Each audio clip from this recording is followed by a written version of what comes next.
Dito ka, darling. Diyan ka na. Ito ang mic. Sige.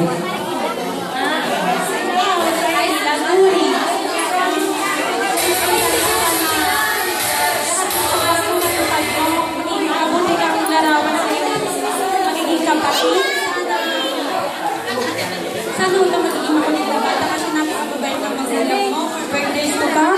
And more blessings ko ang pasala sa inyong pamilya. Happy 7th birthday. Ayan, palakpakan naman dyan. Thank you. Ayun o, hawak ko. Ang susunod naman po ay si Carolina Bungay. Jenny! Nag-traffic na naman. Ayun.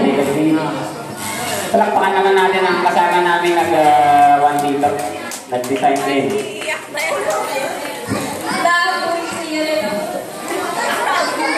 Iyon, naiyak na si Prinsesa. Ayun. Laging emotional talaga si Ine. Sayang-sayang sa kanyang mga taong... Okay, ang susunod naman po ay si Baby Borka. Baby Borka. Baby Borka.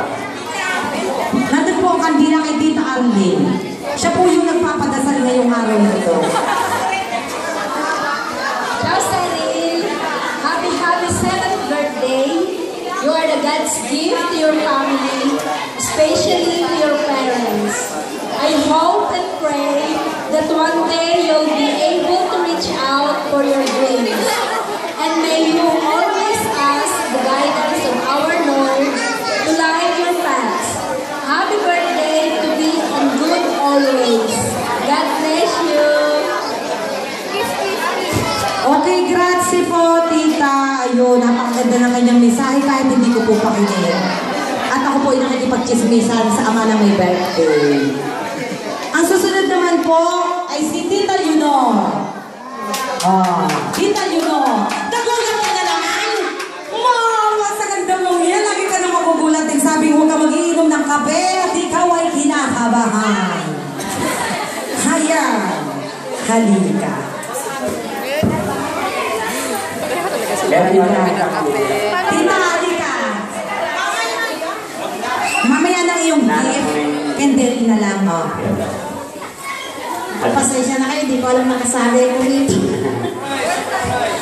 Ineng, happy birthday. Sana ay maging maganda ang iyong hinaharap. Aguri. Okay, yan. Thank you, Tita Leonor. Tita Leonor.